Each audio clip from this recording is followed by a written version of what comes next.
Writing a Java application that can run on a web server is tricky business. This is where the Spring framework swoops in to save the day.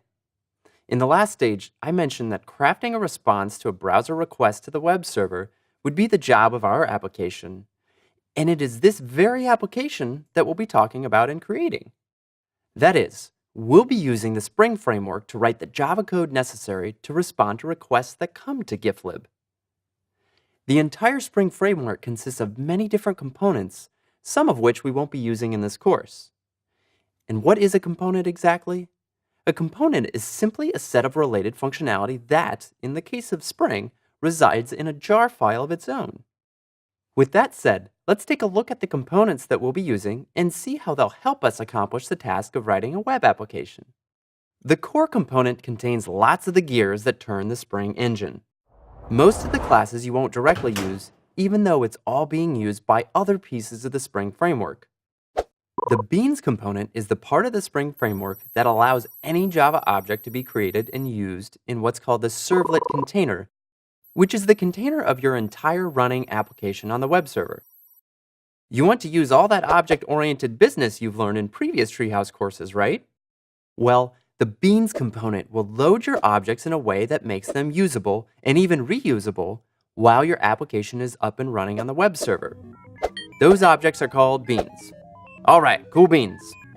In addition to other functionality, the context component gives us a bunch of annotations that we'll leverage in configuring our application, including the configuration annotation, which will apply to classes that contain application configuration code, the controller annotation, which will be applied to a class that we write to handle requests to specific URIs, and the component scan annotation, which will tell the Spring framework to scan our Java classes for things like controllers.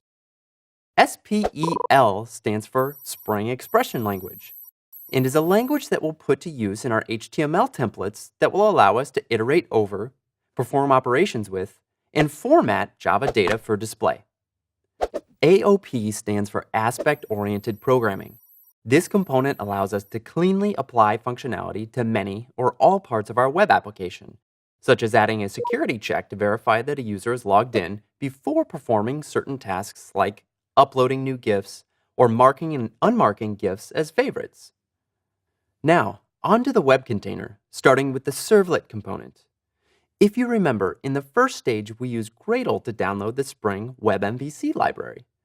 In fact, what Spring WebMVC refers to is the servlet component.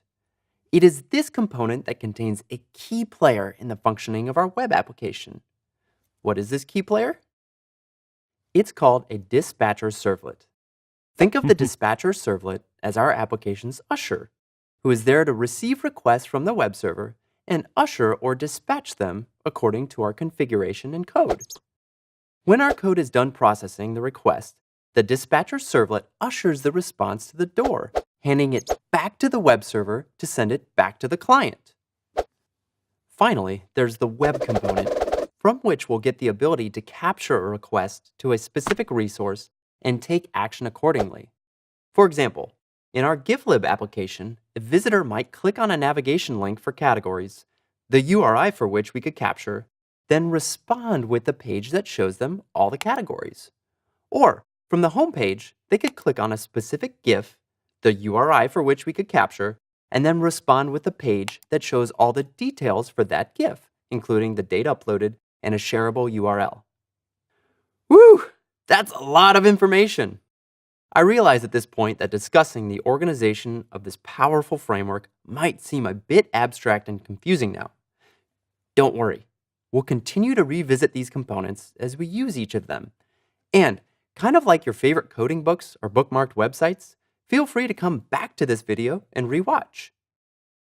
Next, we'll look at how exactly we're going to use Java code to incorporate the components of the Spring framework into our application.